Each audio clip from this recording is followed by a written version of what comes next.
Assalamualaikum warahmatullahi wabarakatuh. Salam sejahtera untuk seluruh umat. Salam rahayu-rahayu kesejahteraan bagi seluruh rakyat Indonesia.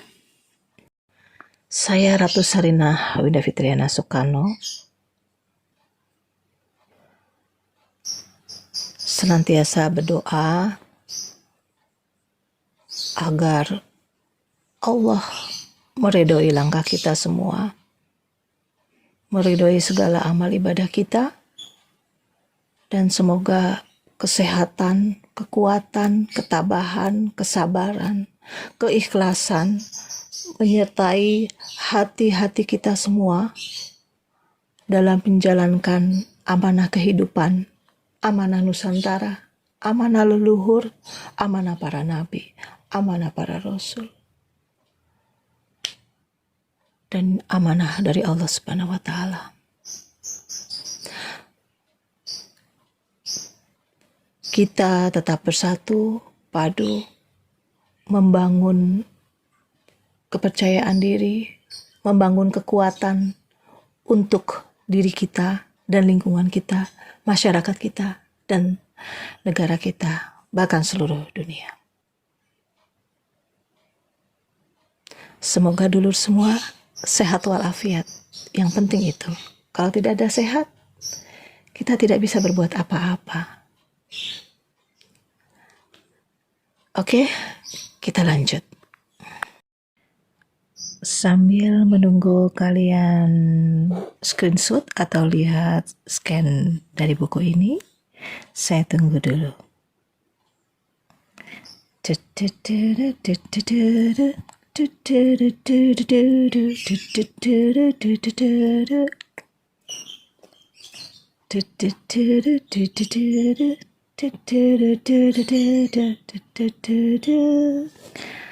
Kembali lagi saya Ratu Sarinah Soekarno bersama dengan buku Dari Proklamasi Sampai Takari, karya pidato Presiden Paduka Yang Mulia Insinyur Haji Soekarno tahun 1945 sampai dengan 1965.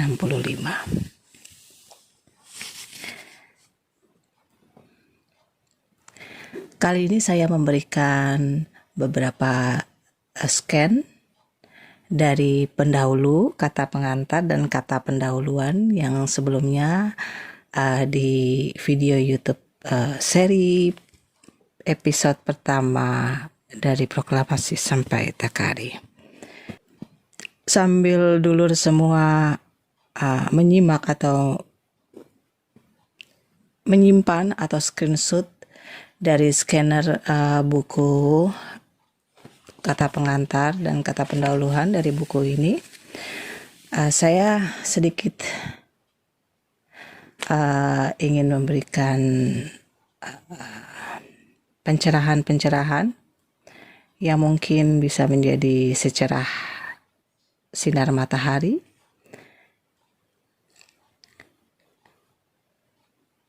mengenai beberapa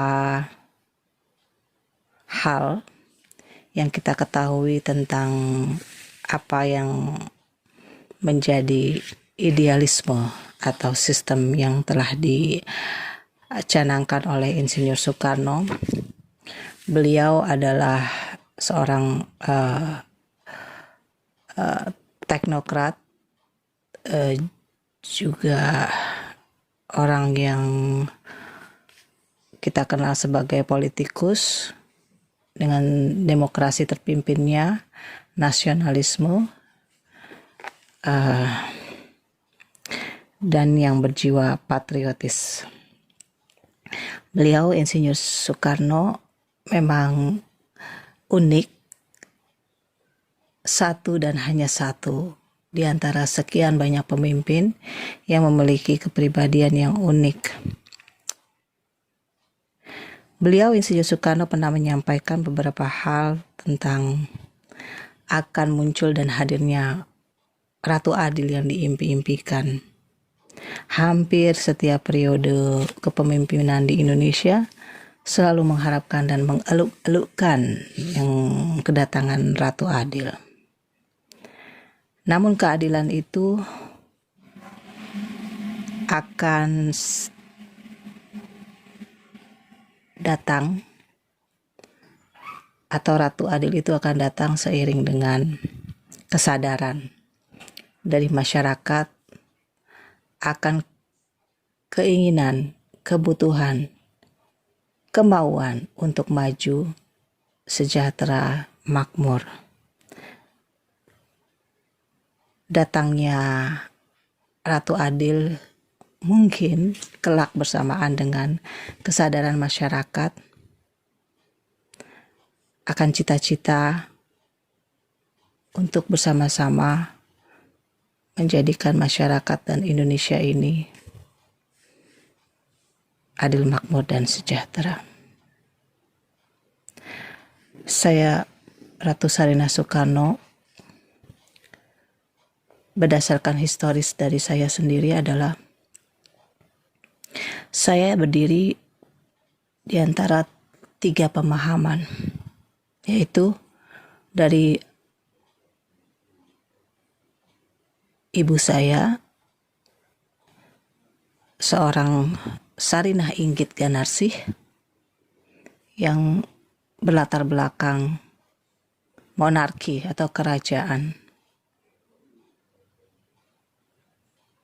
Namun beliau lebih memilih untuk menjadi seorang sufi, dalam artian memilih untuk di belakang layar dan tidak berkecimpung di dalam dunia politik, meskipun beliau sangat mendukung politik, terutama ketika Partai Nasional Indonesia yang didirikan oleh Insinyur Soekarno pada tahun 1930. Salah satunya adalah Inggit Ganarsih yang memberikan support modal dan segalanya untuk Insinyur Soekarno, serta dukungan-dukungan yang sangat berarti bagi Insinyur Soekarno. Kedua, pemahaman saya datang dari seorang bapak saya dan Insinyur Soekarno. Sebagai yang kita ketahui, beliau sebetulnya adalah berlatar belakang kerajaan, ya, monarki. Beliau, Soekarno, sama seperti diri saya sendiri. Konon Insinyur Soekarno itu adalah anak kandung dari Pakubuwono X yang kemudian dititipkan Insinyur Soekarno kepada Sukemi, bapak angkatnya, dan juga kepada Ibu Ida Ayu. Perjuangan-perjuangan Insinyur Soekarno sebagai anak angkat tetap didukung dan pendidikannya tetap didukung. Namun di balik layar, Pakubuwono X selalu mensupport Insinyur Soekarno. Pakubuwono X betul-betul memberikan support ekstra kepada Insinyur Soekarno dalam hal pendidikan maupun pergerakan politiknya beliau. Insinyur Soekarno adalah pewaris tunggal atas apa yang dititipkan oleh Pakubuwono X. Saya melihat beberapa dokumen-dokumen negara di mana beberapa aset kerajaan Keraton Surakarta dari atas nama Pakubuwono X atas beberapa tanah negara atau tanah berfonding diwariskan kepada Raden Kusno alias Insinyur Soekarno. Semua tertera. Mengapa saya mengatakan bahwa Pakubuwono adalah bapak kandung dari Insinyur Soekarno? Karena saya melihat sendiri dari beberapa dokumen-dokumen surat tanah, baik itu tanah berponding ataupun sertifikat-sertifikat aset induk rekening, bahwa menyatakan Pakubuwono telah mewariskan kepada Insinyur Soekarno. Kehidupan Insinyur Soekarno sama persis dengan apa yang saya alami. Saya tidak tinggal bersama orang tua kandung saya, namun saya dibina atau dididik oleh kerabat dari Ibu Inggit Ganarsi.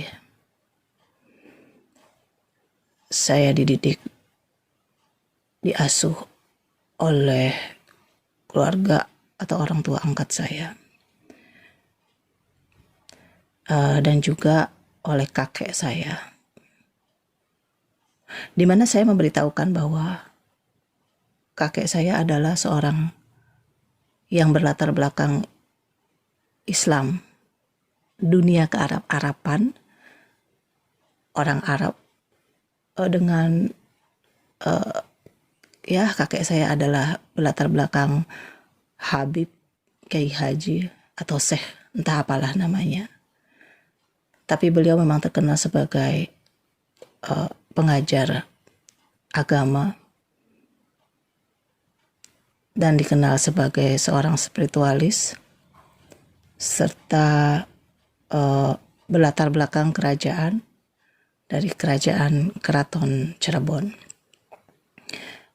Jadi 3 pemahaman dari ibu saya berlatar belakang kerajaan dan bapak saya sebagai seorang politikus, nasionalis, demokrasi.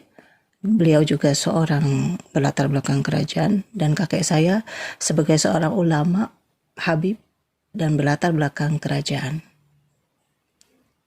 Dalam perjalanan-perjalanan idealisme keluarga saya mengambil kesimpulan bahwa di negeri demokrasi ini yang mengedepankan demokrasi terpimpin, kadang saya berpikir bahwa kekuasaan atau suara yang menentukan adalah suara rakyat, yang menentukan pemimpin di negeri ini. Namun tidak selamanya suara rakyat itu memberikan efek positif.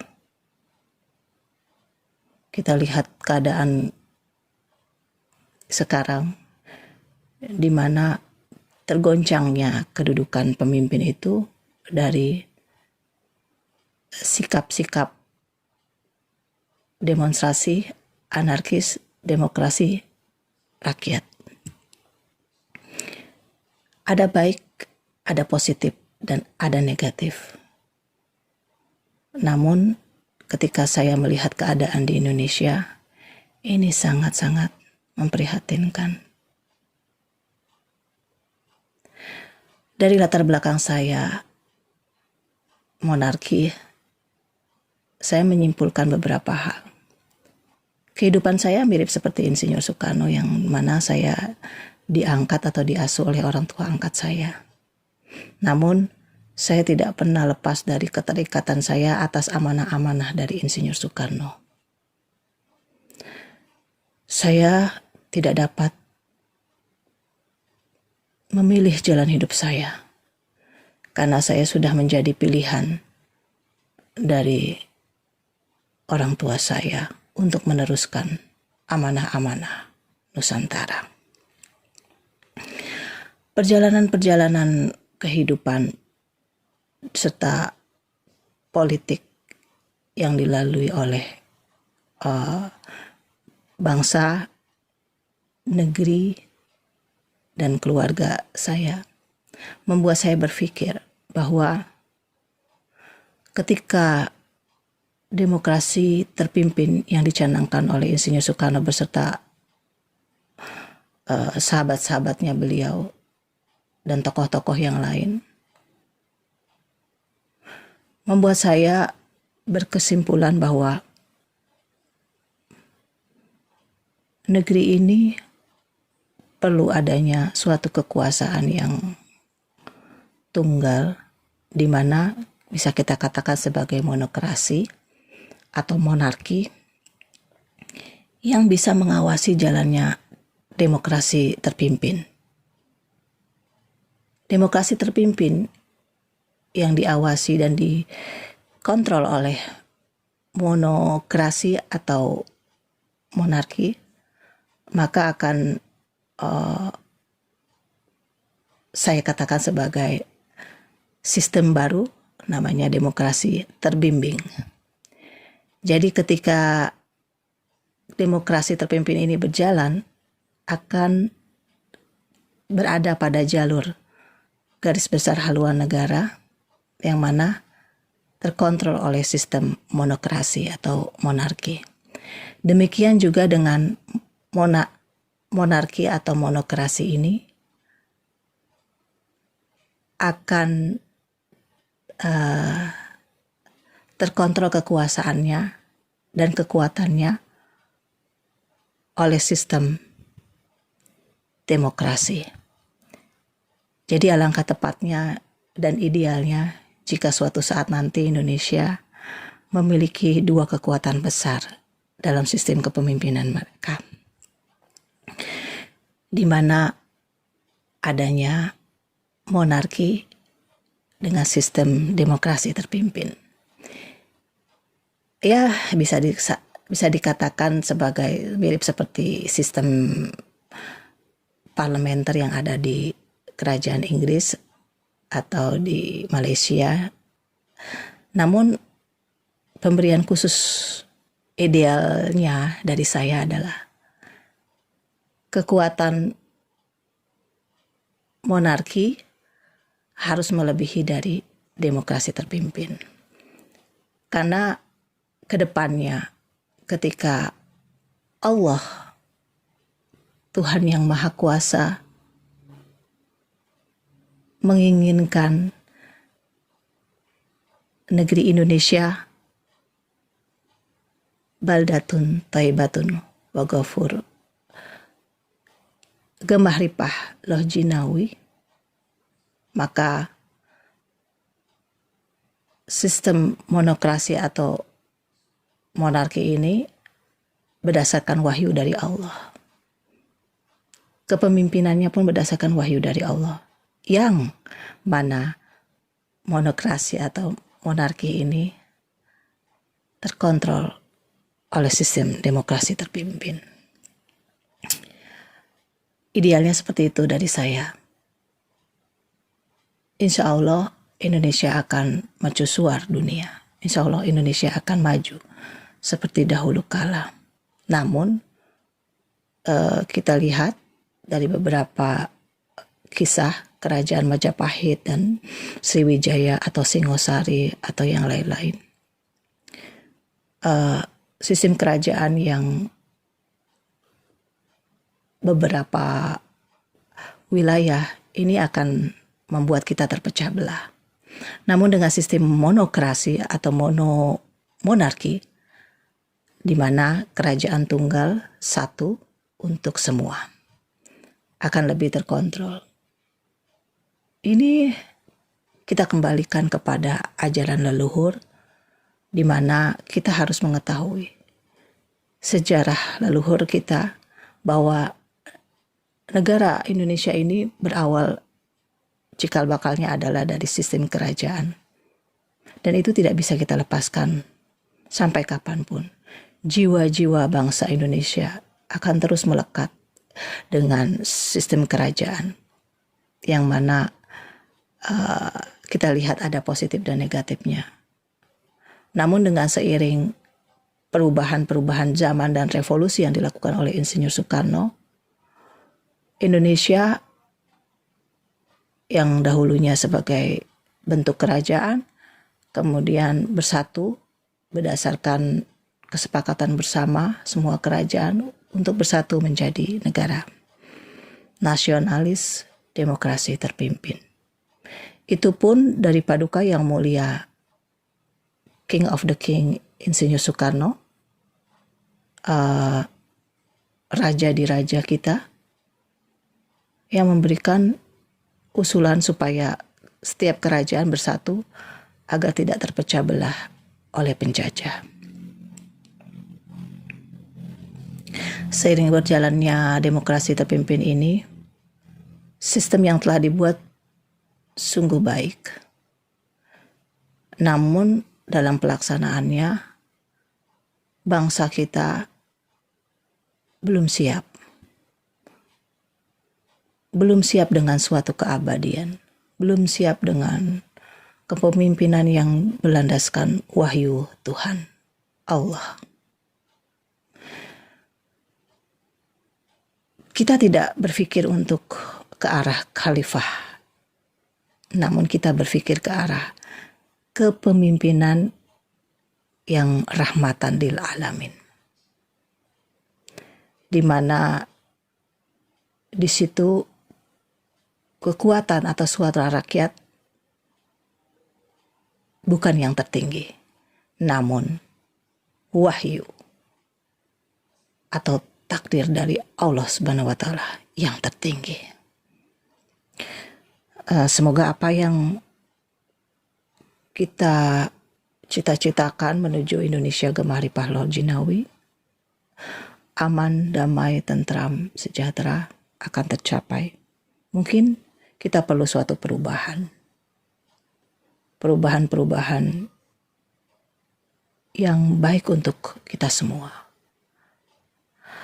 Kembali semua, apapun yang kita rencanakan, apapun yang diinginkan oleh masyarakat Indonesia dengan bersikukuhnya terhadap sistem demokrasi atau terhadap sistem kerajaan, tetap semua Allah yang akan menentukan. Ini adalah tahun akhir perjanjian. Ini adalah zamannya zaman Kalabendu, di mana saat ini apa yang direncanakan oleh manusia, oleh umat, tidak sama dengan apa yang diinginkan Allah. Inilah tahun di mana Allah, keputusan dan ketentuannya akan turun ke bumi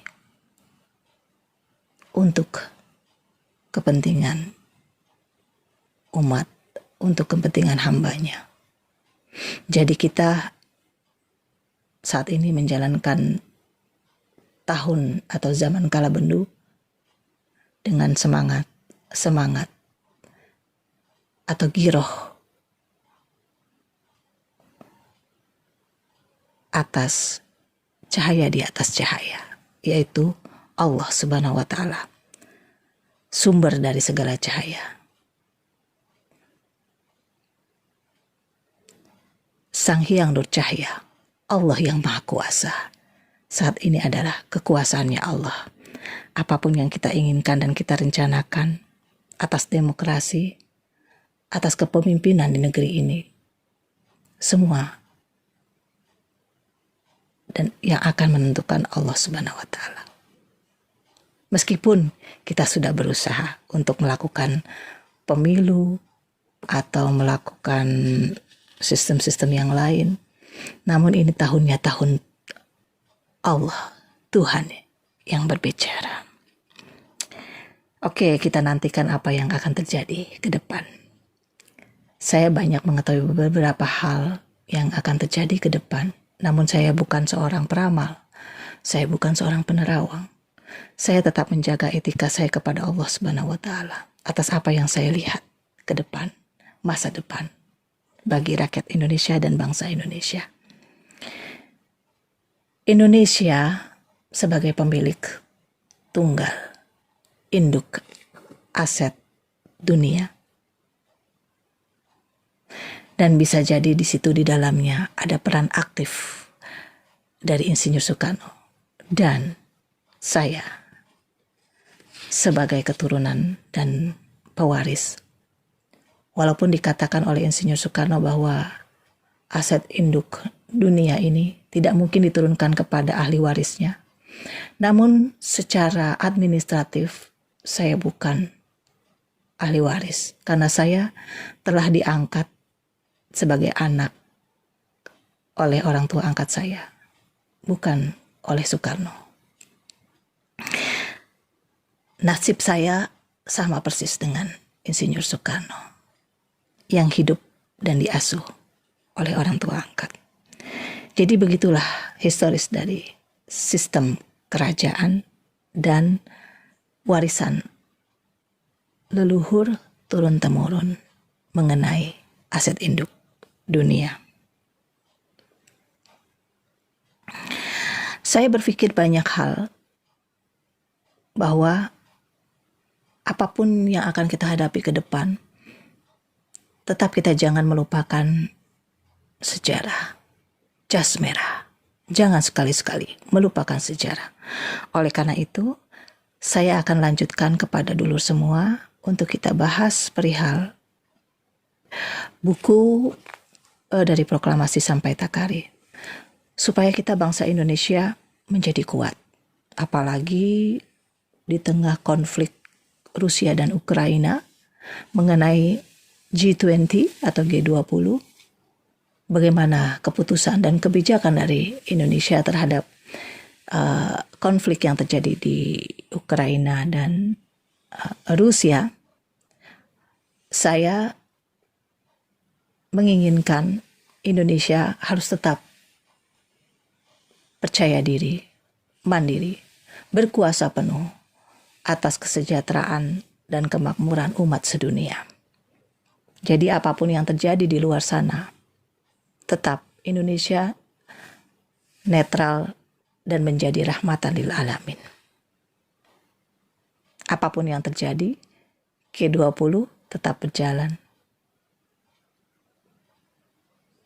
Dan tetap kita sebagai negara pemersatu bangsa di dunia. Oke dulur semua, saudaraku sebangsa setanah air. Mari kita lanjutkan buku dari Proklamasi Sampai Takari. Kali ini saya akan membacakan pidato Paduka Yang Mulia Presiden Republik Indonesia dalam mengumumkan Proklamasi Kemerdekaan Indonesia pada tanggal 17 Agustus 1945.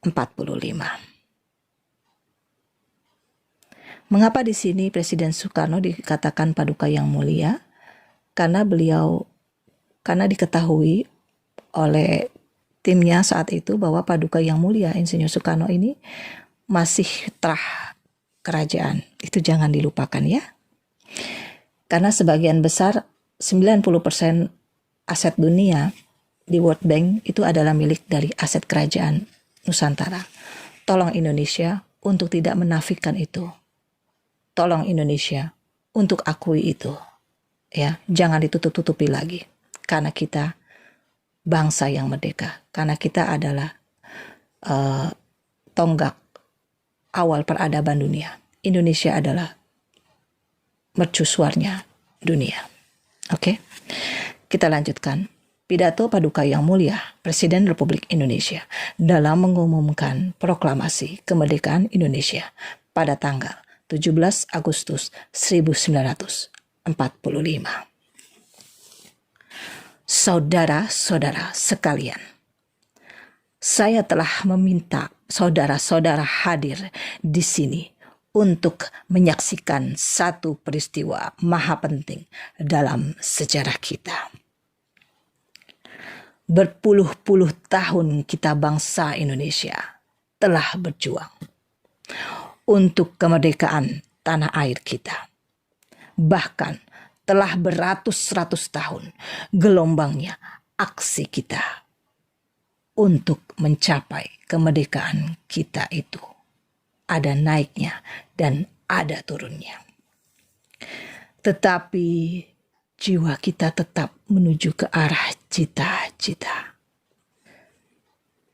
Juga di dalam zaman Jepang, usaha kita untuk mencapai kemerdekaan nasional tidak berhenti-henti. Di dalam zaman Jepang ini, tampaknya saja kita menyandarkan diri kepada mereka. Tetapi pada hakikatnya tetap kita menyusun tenaga kita sendiri. Tetap kita percaya pada kekuatan sendiri. Sekarang tibalah saatnya kita benar-benar mengambil nasib bangsa dan nasib tanah air kita di dalam tangan kita sendiri. Hanya bangsa yang berani mengambil nasib dalam tangan sendiri akan dapat berdiri dengan kuatnya. Maka kami tadi malah telah mengadakan musyawarah dengan pemuka-pemuka rakyat Indonesia dari seluruh Indonesia. Permusyawaratan itu seia sekata berpendapat bahwa sekaranglah datang saatnya untuk menyatakan kemerdekaan kita. Saudara-saudara, dengan ini kami menyatakan kebulatan tekad itu. Dengarkanlah proklamasi kami. Proklamasi kami bangsa Indonesia dengan ini menyatakan kemerdekaan Indonesia. Hal-hal yang mengenai pemindahan kekuasaan dan lain-lain diselenggarakan dengan cara seksama dan dalam tempo yang sesingkat-singkatnya. Jakarta, 17 Agustus 1945. Atas nama bangsa Indonesia, Soekarno-Hatta. Inilah pidato Paduka Yang Mulia pada tanggal 17 Agustus 1945. Berpuluh-puluh tahun kita bangsa Indonesia. Izinkan saya untuk menjabarkan pidato Bung Karno. Berpuluh tahun, beratus tahun, gelombangnya sangat-sangat naik turun. Kita menghadapi perjuangan-perjuangan nasional kita dalam melawan penjajah. Memperjuangkan dengan tenaga kita sendiri, dengan kepercayaan pada diri kita sendiri, untuk membalikan nasib bangsa kita dari penjajahan. Demikian pula saat ini kita mengalami beberapa hal penjajahan-penjajahan yang terjadi di negara kita sendiri yang dilakukan oleh saudara sebangsa. Entah itu dari mafia, oligarki, sekuleris, imperialis, kapitalis, globalis, yang is dan negatif-negatif yang telah menguasai Indonesia. Dan itu bukan dari bangsa asing saja, tapi melainkan dari bangsa sendiri. Penyakit-penyakit ini yang sangat sulit kita benahi. Benar yang dikatakan oleh Insinyur Soekarno, perjuanganku lebih mudah karena melawan penjajah asing. Namun perjuangan kalian akan lebih sulit karena melawan saudara sebangsa sendiri. Itulah apa yang sering dicanangkan oleh Insinyur Soekarno. Memang sulit, karena sama saja kita mencari musuh adalah sama seperti mencari jarum di dalam jerami. Kadang menjadi bara dalam sekam. Itulah penjajah, yaitu saudara sebangsa sendiri. Nilai-nilai koruptor dari para koruptor, oligarki, atau sekelompok kekuatan-kekuatan manusia, baik itu berupa individu atau berupa partai yang berkuasa atas kekuasaan perekonomian dan lain-lain terhadap bangsa ini. Belum lagi para mafia-mafia, baik dari pedagang, pengusaha, kapitalis, globalis, itu sudah sangat rumit di negeri ini, seperti benang kusut. Namun saya katakan tadi di awal bahwa ini adalah tahunnya Tuhan turun ke bumi. Jadi apapun yang mereka lakukan, para penjahat-penjahat saudara sebangsa ini, semua akan dimusnahkan oleh kekuasaan yang lebih tinggi, yaitu kekuasaan Tuhan.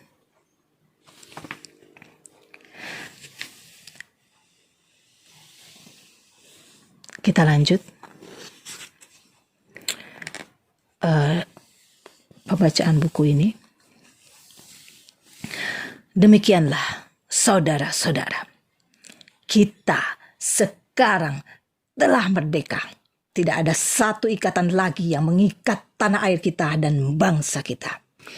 Mulai saat ini kita menyusun negara kita. Negara merdeka, negara Republik Indonesia, merdeka, kekal dan abadi. Insya Allah Tuhan memberkati kemerdekaan kita. Nah, ini adalah gambar dari pidatonya Insinyur Soekarno saat berpidato, pembacaan proklamasi pada tanggal 17 Agustus yang menjadi hidup dan yang menjiwai seluruh bangsa Indonesia, serta mengibarkan atau mengangkasakan sangsaka merah putih di gedung proklamasi. Nah, ini adalah Soekarno dan Hatta yang memimpin acara pembacaan proklamasi dan proklamirkan kemerdekaannya. Nah, ini adalah coret-coret dari naskah proklamasi, merupakan modal revolusi yang menjalankan semangat perjuangan bangsa. Dan juga gambar ini adalah gambar rapat umum yang pertama sesudah proklamasi dilapangkan di IKADA, Lapangan Merdeka, Jakarta. Ini gambar pengibaran bendera merah putih dengan beberapa Soekarno dikelilingi oleh rakyat Indonesia. Kita telah memproklamirkan kemerdekaan Indonesia. Kita teruskan perjuangan untuk mempertahankan proklamasi itu. Harap tenang, waspada, tetapi siap untuk menerima perintah dari pemimpin-pemimpinmu. Demikianlah antara lain amanat dari Paduka Yang Mulia Presiden. Nah, kalau kita sudah berkomitmen untuk merdeka dan memproklamirkan kemerdekaan dan berkomitmen dengan demokrasi, maka kita rakyat Indonesia diharapkan untuk tenang, waspada, tetapi siap untuk menerima perintah dari pemimpin-pemimpinmu. Nah, ini yang disebut dengan komando, satu komando. Menghormati pemimpin dari ilmu kiadah, ya, dari ilmu kepemimpinan atau leadership. Menghormati pemimpin itu salah satu bagian dari keimanan kita, ya, karena pemimpin-pemimpinmu itu adalah yang akan bertanggung jawab terhadap bangsa dan negara. Jadi ketika kita mengalami miskomunikasi dari sistem demokrasi ini, karena kita tidak punya lembaga, ya, yang bisa menampung suara-suara rakyat. Saya tidak tahu itu apa fungsinya DPR dan MPR. Namun selama ini Sangat sulit sekali bagi rakyat Indonesia untuk berbicara kepada pemimpin. Sebenarnya sistem demokrasi itu sudah baik dan bagus ya, tapi hanya kurang terpimpin saja. Jadi rakyat ini sangat sulit sekali mengaspirasikan segala apa yang rakyat inginkan gitu. Wadahnya itu sulit sekali menerima kami rakyat jelata. Entah itu MPR atau DPR, atau itu sekretariat negara, atau itu sekretariat presiden, atau itu sekretariat kabinet, itu tidak bisa kami menyalurkan aspirasi dengan baik. Mungkin perlu ditambahkan ya, ada sekretariat kerakyatan. Di istana itu ada sekretariat kerakyatan. Di situ menampung aspirasi rakyat, tapi yang secara langsung tidak perlu diwakilkan. Ya, misalnya secara langsung itu ya perwakilan dari mahasiswa, atau perwakilan dari buruh, atau perwakilan dari ya. Jadi tidak sama seperti DPR, MPR. Nah, kesulitan-kesulitan kita berkomunikasi inilah yang menjadikan, menurut saya, demokrasi kita saat ini adalah demokrasi gagal. Karena tidak ada lagi budaya-budaya di mana anak muda, di mana orang tua saling bicara dari hati ke hati. Perdebatan boleh saja terjadi, tapi permusuhan dan rasa dendam itu tidak boleh dipelihara dalam sistem demokrasi.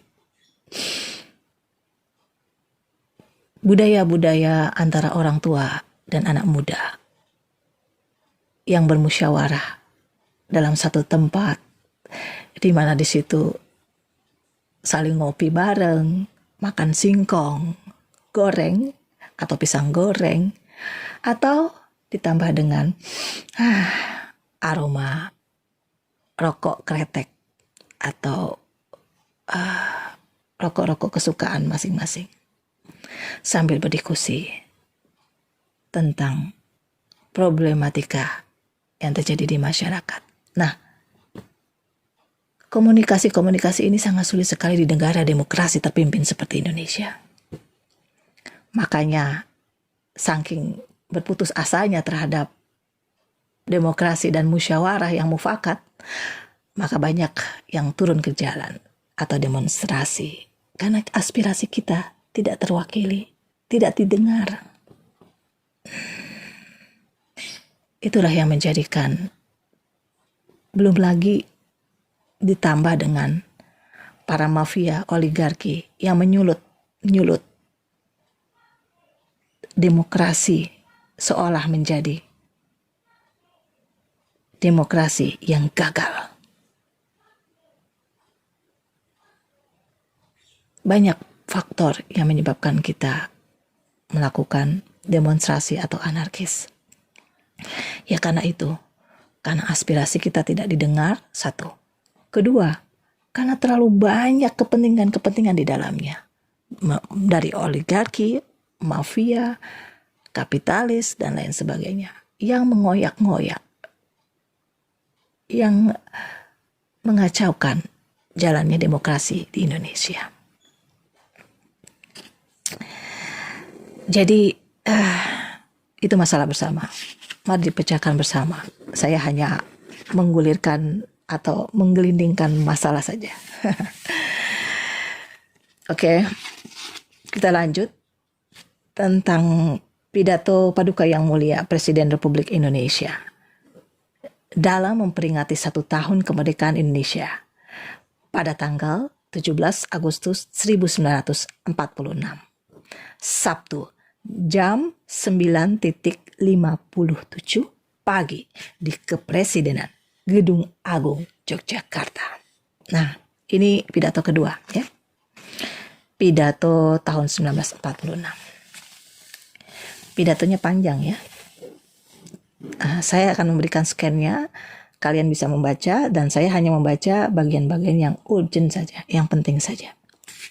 Oke. Pidato Paduka Yang Mulia Presiden dalam memperingati 1 tahun kemerdekaan Indonesia 17 Agustus 1946. Seluruh rakyat Indonesia, laki-laki, perempuan, di dalam dan di luar negeri. Saya ucapkan terima kasih atas ucapan-ucapan selamat terhadap ulang tahun Republik Indonesia. Saya terharu sekali bahwa ini hari kita bisa merayakan ulang tahun Republik Indonesia yang pertama. Saya selalu ingat pada Tuhan, pada Allah Subhanahu wa Ta'ala. Saya ucapkan syukur Alhamdulillah, sebab ujian Republik yang 1 tahun itu berkat yang Maha Kuasa telah lalu dengan selamat. Alangkah hebatnya kejadian-kejadian tahun yang lalu. 365 hari lamanya kita bekerja keras, berjuang, menderita, dan menghadapi berbagai kesulitan-kesulitan yang sebagai gunung besarnya. Selama 350 tahun kita mengalami hidup dalam penjajahan Belanda. Sekarang, dengan secara kilat pada tanggal 17 Agustus 1945, kita telah memproklamirkan kita punya kemerdekaan. Karena kita sudah tahu bahwa kita punya proklamasi, itu sepatutnya, dan sistem penjajahan harus dihentikan setelah 350 tahun. Proklamasi kita pada dunia adalah sebagai hak bangsa, hak manusia, hak hidup kita. Kita punya proklamasi sebagai seruan yang jelas kepada rakyat dari berbagai bangsa kita sendiri untuk menentukan nasib dan perbuatan sendiri. Proklamasi kita menderu-deru di udara, menggetarkan jiwa bangsa kita. Rakyat menyambut itu dengan penuh kegembiraan. Di sini terciptalah hidup baru. Apa yang menjadi milik kita untuk menolong kemerdekaan yang dikehendaki oleh jiwa kita. Kekuasaan itu waktu masih di tangan Jepang yang berpuluh ribu banyaknya dengan bersenjata lengkap. Dan tentara-tentara Serikat segera akan mendarat pula. Dunia belum tahu bahwa kemauan bangsa kita hendak merdeka. Rakyat kita masih lemah, seolah-olah remuk redam oleh perbuatan Jepang. Di seluruh negeri kita yang kelihatan hanya kemelaratan, kesusahan, kemiskinan. Dalam keadaan yang demikian itu, kita mulai berjuang dan menyatakan pada dunia kita punya republik dan kemerdekaan Indonesia. Meskipun keadaan dunia masih dalam gelap yang mengelilingi kita, tapi pada batin kita nampak cahaya yang terang menyala, api kemerdekaan, api kebangsaan yang dengan kehendak bulat menjadi satu ketetapan, jadi satu tujuan. Seluruh bangsa kita, kaya, miskin, tua, muda, laki, perempuan, terpelajar, atau buta huruf, serentak bangkit berjuang untuk menjaga proklamasi kita tanggal 17 Agustus 1945. Pemerintahan Jepang yang sedang hilang semangat dapat kita enyahkan dalam tempo beberapa minggu. Dan dalam beberapa minggu berdirilah pemerintahan kita. Dengan begitu, proklamasi kita bukan perjanjian saja, tapi dibuktikan dengan kemerdekaan yang nyata. Dengan begitu, kita sebagai bangsa turut bertindak dan menentukan peri kemanusiaan dan nasib kemanusiaan dan ikut tanggung jawab pada perdamaian dunia. Sungguh hebat kesulitan-kesulitan yang kita hadapi. Kesulitan-kesulitan itu akan ditambah pula sesudah ditambahkan kekuasaan dari tangan Jepang. Serikat mendaratkan serdadunya dan Belanda datang lagi yang mengaku dirinya sebagai wakil dari pemerintah Hindia Belanda. Belanda Nika, Belanda Nica atau Nika telah dapat duduk menguasai beberapa tempat dan menguasai lautan dengan mendatangkan serdadu dan kapal induknya dan mengasingkan saudara kita di seberang. Tapi dalam batin tidak dapat diasingkan dan akan terus melawan blokade yang akan melumpuhkan kedudukan kita. Beberapa kesulitan timbul di negara kita disebabkan kaki tangan orang-orang Belanda dan bangsa kita sendiri. Hingga timbul benci-membenci antara bangsa sendiri. Juga bangsa Belanda menghasut bangsa kita dengan berbagai macam jalan hingga timbullah bunuh-membunuh, tembak-menembak sampai sekarang. Tentang pekerjaan, APWI telah diurus oleh pemimpin-pemimpin kita yang bertanggung jawab. Ribuan orang tawanan sudah dapat dimerdekakan dan dikembalikan. Dan buat pekerjaan ini tentu banyak sekali kesulitan-kesulitannya. Terhadap bala tentara serikat yang mau mendarat buat melucuti Jepang. Dan mengurus tawanan-tawanan ini seolah-olah kita menghalangi pekerjaan serikat. Padahal dari mula-mula kita sudah menyatakan bahwa kita bersedia buat bantu serikat supaya pekerjaannya lekas habis. Tapi serikat menyusahkan kita. Kalau permintaan kita dikabulkan, tentu segala hal jadi gampang dipecahkan.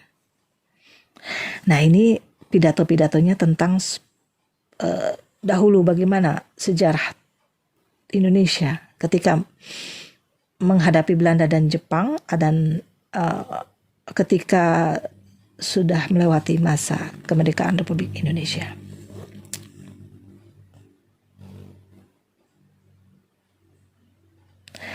Tuntutan-tuntutan kita supaya tentara yang mendarat jangan ada Belandanya. Bukan kita curiga, bukan karena kita memusuhi. Kepada Belanda kita percaya. Kalau kita dihalangi, kita mau damai. Jika Belanda masuk, mungkin soal damai disusahkan oleh militernya. Seperti kejadian-kejadian di Bandung, Jakarta, Surabaya, Semarang, dan lain-lain. Belanda dan Jepang menghasut pada bangsa kita. Hingga timbullah suasana benci-membenci antara bangsa kita. Inilah yang terutama yang mendorong kita buat menasihatkan pada serikat supaya tentaranya yang mendarat jangan ada Belandanya, karena akan bisa mengusutkan suasana umum tidak saja bagi serikat tapi terhadap penyelesaian Indonesia Belanda. Sayang Inggris tidak dapat menolak Belanda buat memasukkan tentaranya. Serikat telah menggunakan bangsa India yang kita cintai buat bertempur dengan kita. Bangsa India sangat dicintai itu oleh bangsa Indonesia. Juga dari akibat ini, dalam pertempuran-pertempuran ini, ternyata pada dunia bahwa kita memang mau mempertahankan negara kita. Ribuan rumah telah hancur, gedung-gedung yang indah telah binasa, dan beberapa banyak rakyat menjadi korban. Tetapi semua itu kita anggap sebagai tebusan kehormatan bangsa yang harus dibayar. Di mana-mana tempat seperti Magelang, Bandung, Semarang, Ambarawa, Padang, Medan, di mana serikat memasukkan Belanda, di sanalah jadi neraka. Inilah menggoncangkan masyarakat kita. Meskipun negara kita tidak diakui sebagai negara, tetapi kita mau merdeka dan minta supaya diurus oleh kedua pihak yang sama paham dan supaya bisa diselesaikan zonder penumpahan darah. Kita tidak mau menyerah begitu saja. Hal malah timbullah pertempuran-pertempuran di daerah-daerah. Di tengah api yang sedang menyala-nyala. Kita harus jalankan pemerintahan kita. Mula-mula kita mendirikan tentara kebangsaan, kemudian pemerintahan sipil, kemudian bikin bersih kekacauan, mengurus rakyat supaya aman dan makmur, memperbaiki perusahaan-perusahaan supaya menjadi baik, kereta api, listrik, telepon, dan lainnya. Semuanya harus diurus dalam keadaan serba sulit dan maha hebat. Perekonomian rakyat yang kalut pun harus diselenggarakan dengan secepat mungkin. Banyak sekali lainnya. Hal uang tinggalan Jepang tak terhingga banyaknya, ribuan juta. Uang Jepang yang merusakkan melemahkan perekonomian kita. Soal pertama, hal uang yang merupakan kesulitan maha hebat. Bukan karena kesulitan mencetak atau kekurangan material. Sebelum uang republik keluar, terutama haruslah urusan ekonomi diselesaikan lebih dahulu sampai sempurna. Dalam keadaan demikian, alat-alat untuk penghasilan dan membantu pemerintah tidak dapat menolong. Malah di sana-sini timbul kalut. Kaum buruh bertindak seolah-olah mereka wakil secara langsung. Mula-mula mengaku bekerja untuk mencari makan alasannya. Hasil perusahaan yang semestinya dimiliki oleh negara banyak yang diurus oleh orang-orang tukang catut. Nah, kalau sekarang disebut mafia. Nah, demikian pun gudang-gudang. Orang-orang inilah yang tidak baik, bikin rugi dan khianat pada negara, itu harus dijaga.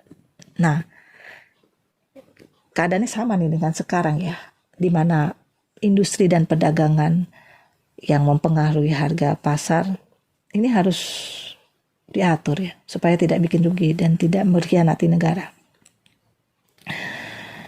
Usaha-usaha untuk perbaikan perusahaan-perusahaan belum dapat disempurnakan menurut yang dikehendaki. Karena kekurangan alat-alat buat mendatangkan dari luar negeri masih sulit. Terutama urusan lalu lintas, sungguh-sungguh merupakan seperti lautan kesulitan.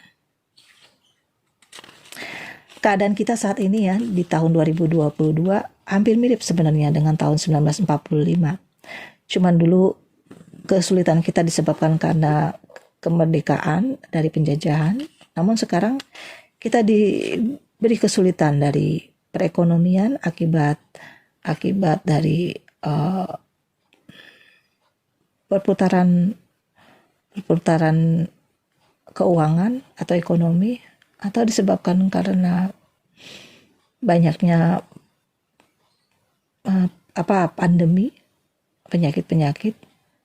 Dan memang sebelumnya juga sekitar tahun 2006 sebetulnya ya, kolateral induk negara aset dunia di World Bank ini masa kolateralnya sudah habis tahun 2006. Jadi sejak 2007 sampai ke atas 2010, 2012 itu sebetulnya perekonomian Indonesia sudah mulai kesulitan sebetulnya. Dan puncak-puncaknya itu tahun 2014 sampai 2022 ini. Sebenarnya kalau mau diselesaikan antara pihak pemerintah dengan Ibu Sarinah, boleh.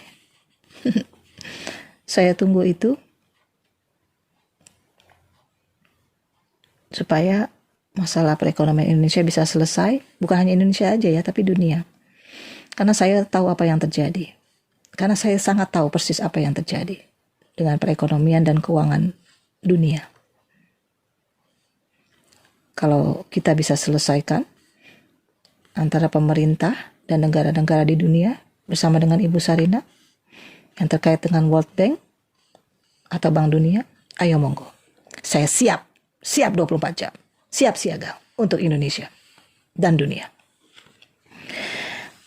Oke, kita lanjut. Dalam revolusi pembangunan diperlukan tenaga yang positif dan yang berguna. Hal ini pemerintah ikhtiarkan tidak berhentinya buat mengasuh tenaga yang dapat dipakai. Dan tidak berhentinya mengajak tenaga buat susun dan asuh negara. Pemerintah berdaya, hindarkan segala bahaya, dan yakin dalam persatuan kebangsaan akan dapat hindarkan dan selesaikan segala rintangan-rintangan. Jika bersatu, teguh, bercerai, kita jatuh. Nah, sekarang kalau mau maju, kita harus hindarkan dan selesaikan segala rintangan-rintangan yang sekarang menghambat kita. Ya, dengan bersatu teguh, bercerai, kita runtuh. Kita bersatu teguh dalam melawan korupsi, kita bersatu teguh dalam melawan oligarki, mafia, dan juga kita bersatu dalam melawan kebencian-kebencian dan pertikaian-pertikaian serta serangan-serangan dari bangsa kita sendiri. Karena akibat iri, dengki, dendam atas kepentingan-kepentingan kelompok yang sekarang sedang memimpin. Anda tahu sendirilah. Oke, lanjut. Kita lanjut.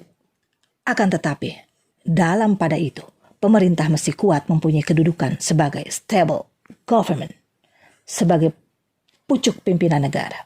Hanya dengan kedudukan pemerintah yang kuat dapat diserahi kewajiban besar sebagai pengasuh negara. Oke? Sekarang ini pemerintah dijadikan sebagai pengasuh negara.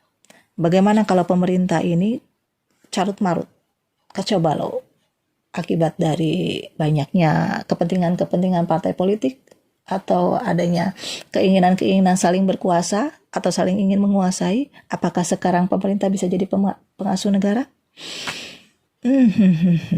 Rasanya penting sekali kita bahas nanti ke depan tentang demokrasi dan monokrasi atau monarki. Ya.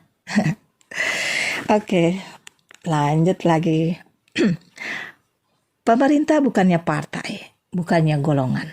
Nah, ya, jadi jangan mencampur adukan pemerintah dengan kepentingan partai dan golongan tertentu atau mafia pengusaha, pedagang, atau oligarki. Karena pemerintah itu adalah pengurus negara, kuasa negara, harus bertindak sebagai kuasa negara. Ya, artinya pemerintah itu mewakili dari penguasa negara, pengurus negara, administrasi negara. Orang yang kurang mengerti bersahaja bagi negara kita. Pengacau politik harus dibasmi. Yang merugikan negara dan perjuangan kita keluar dan ke dalam harus dihukum. Setiap pengacau harus dihukum. Tegas, harus berani. Jangan takut. Meskipun itu dia pengusaha hebat, ya, politikus hebat. Bagi siapa saja yang mengacau dan merugikan negara harus dihukum. Lanjut. Terhadap orang-orang yang bikin kekalutan di Solo dan di Jogja juga akan dituntut. Tiap-tiap pengacau dan pengerusak negara harus berhubungan langsung dengan pemerintah. Pemerintah terhadap luar negeri harus baik hingga kita sama derajat. Perundingan sama Belanda hanya sebagian saja buat kedudukan yang kita maksud itu. Jika perundingan dengan Belanda tentang kemerdekaan Indonesia tidak dapat persetujuan, maka dengan segala tenaga yang ada pada kita akan berusaha ke lapangan lain kalau Belanda tidak pakai kekerasan. Kalau Belanda berkeras kembali, maka kita akan mempertahankan kemerdekaan kita mati-matian dengan segala kekuatan kita, dengan segala alat lahir batin kita. Karena lebih baik hancur lebur dan hilang musnah daripada dijajah kembali. Oke. Kita ini punya kekuatan bangsa Indonesia ya, dari para leluhur ya. Ada pawang hujan, ada penerawang, ada spiritualis, ada ahli, banyaklah. Kita di Indonesia ini banyak sekali. Baik itu ahli dunia maupun ahli alam gaib. Maksudnya begini, lahir batin Indonesia mempunyai kekuatan. Ya, kekuatan ilmu-ilmu lahir seperti ilmu dunia, sains, teknologi, sistem dan lain sebagainya. Dan ilmu batin ya seperti ilmu-ilmu spiritualis, kekuatan-kekuatan yang di luar jangkauan logika manusia dan di luar dari penglihatan manusia. Itu kita punya. Jadi lucu sekali kalau kita menjadi bangsa yang pengecut dan penakut dari bangsa-bangsa yang lain. Oke? Lanjut.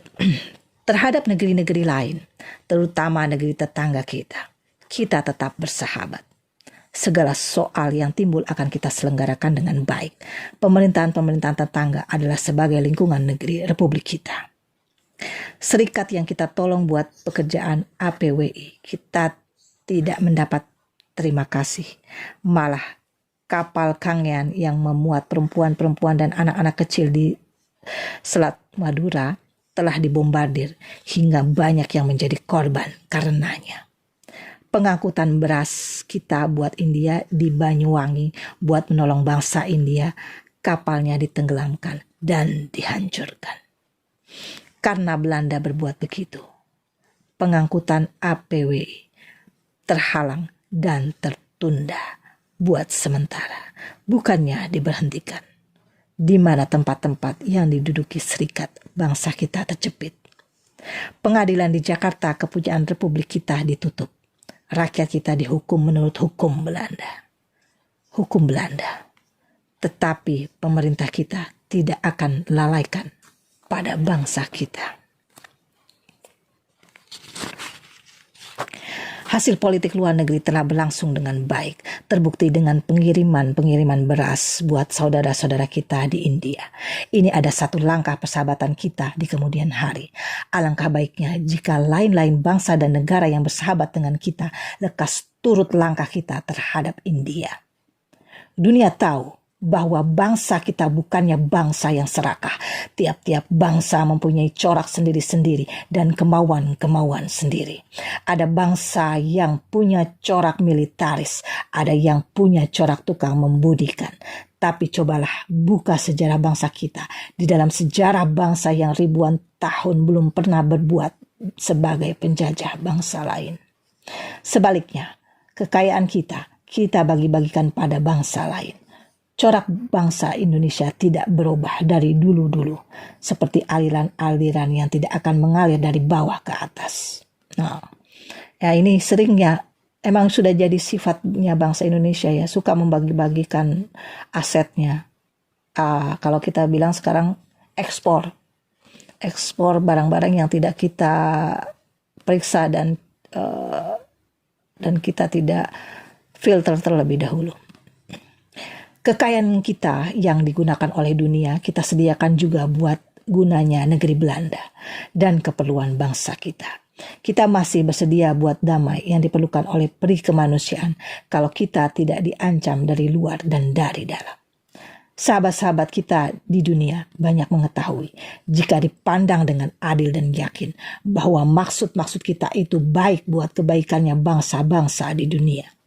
Meskipun kesulitan-kesulitan di tahun yang lalu maha besar, maha hebat, dan meskipun kesulitan-kesulitan itu sebagai lautan, tapi kita telah lalui dengan selamat dengan bantuan Tuhan yang maha kuasa. Selagi kita hidup, harus mengalami kesulitan-kesulitan. Bukti-bukti cukup yang kita maju di segala lapangan atau segala bidang. Pemerintahan kita lebih kuat, baik di luar dan di dalam negeri, yang perlu akan diperbaiki lagi.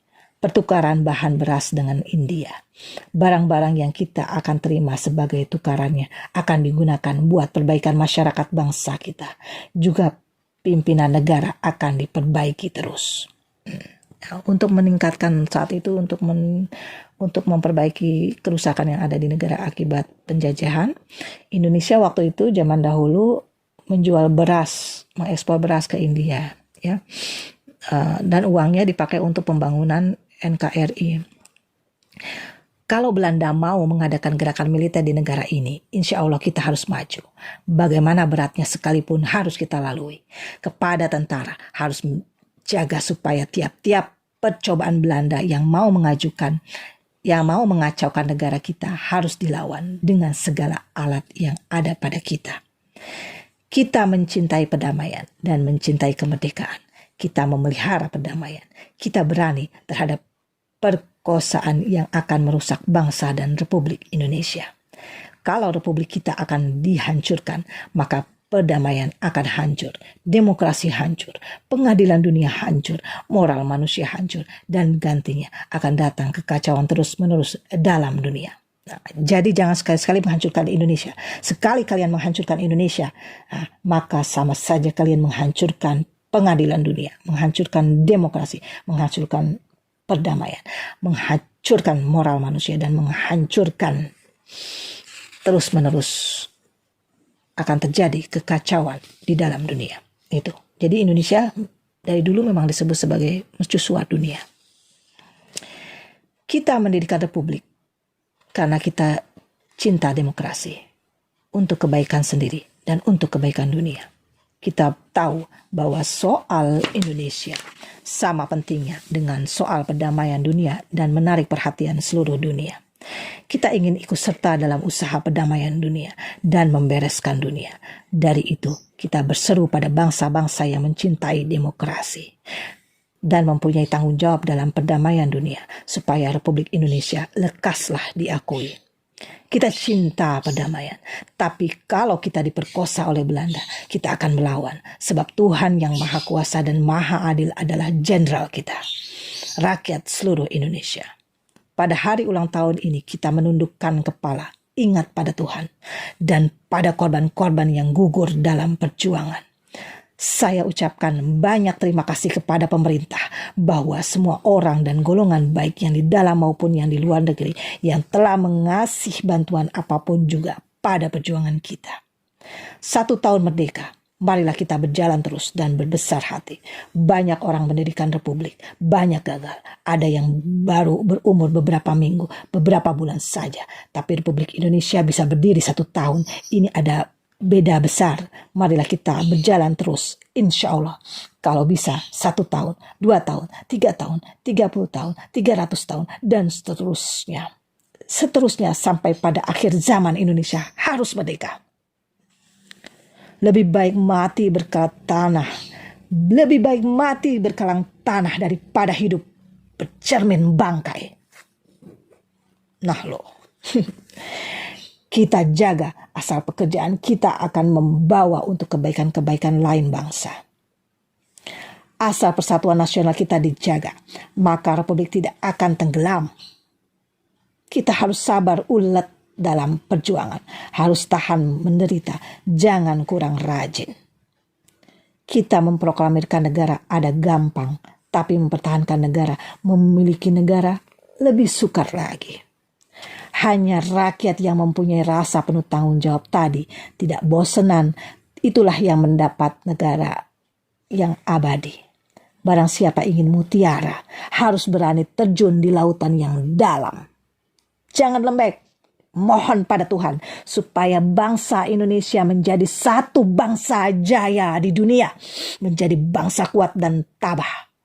Marilah kita berjalan terus ke arah pengakuan Republik Indonesia dan kekalnya Republik Indonesia sampai akhir zaman. Hidup ketuhanan yang Maha Esa.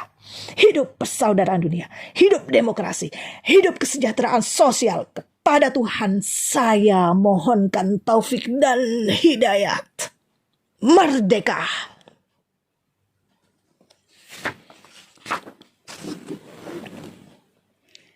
Inilah gambar dari 17 Agustus 46, peringatan Hari Kemerdekaan yang pertama di Yogyakarta.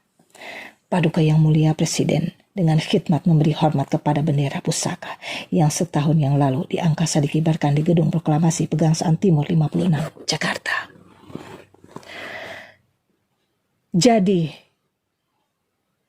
di antara silsilah Indonesia sebagai negara monarki atau kerajaan dahulunya, kemudian dibentuk oleh Soekarno sebagai negara Republik Indonesia dengan sistem demokrasi.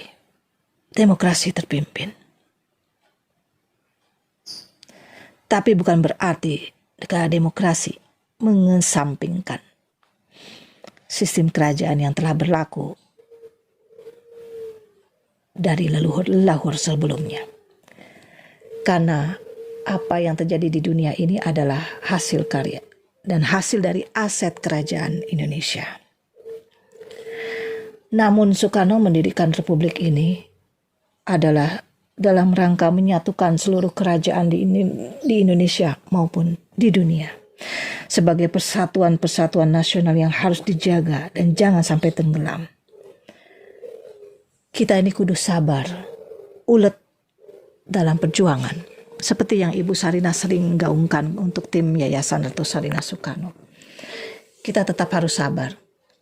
Meskipun dunia tahu siapa Ibu Sarina Winda Fitriana ini, namun saya, kesabaran dan keuletan saya dalam menghadapi pengkhianat-pengkhianat negara, dalam menghadapi maling-maling negara, saya sangat sabar dan ulet. tapi dalam kesabaran saya harus tahan menderita. Saya harus rajin.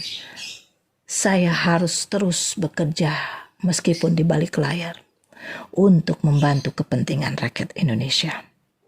Tapi jika saatnya tiba, saya akan muncul dan akan melakukan perhitungan terhadap apa yang telah dilakukan terhadap bangsa dan negara Indonesia. Oke? Saya Ratu Sarina Soekarno siap membantu pemerintah, siap membantu Republik Indonesia dalam menggaungkan keadilan, kemakmuran dan kesejahteraan. Siap menggaungkan itu semua. Saya Ratu Sarina Soekarno akan membantu.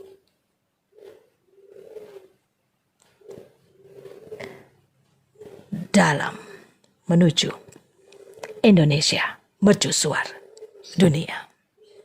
Dengan segala aset kekayaan Republik Indonesia atas nama Sarina Winda Fitriana, saya siap membantu. Dan tidak ada satupun yang bisa menghalangi.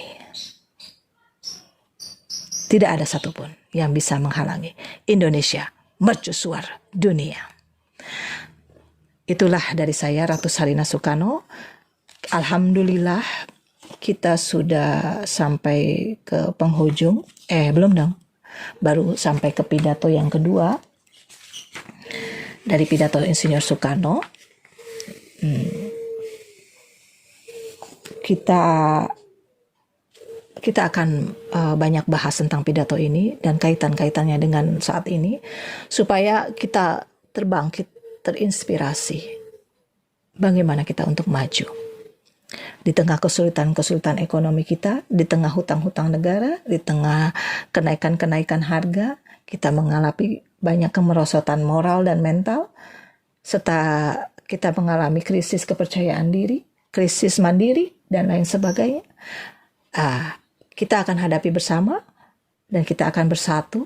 Kita sama-sama saling menguatkan, tidak boleh saling caci memaki, tidak boleh saling menjatuhkan. Kita satu saudara, kita satu darah, setanah air. Kita akan bersatu tanpa memikirkan siapa kamu, siapa dia, siapa kalian. Kita bersatu untuk melangkah bersama.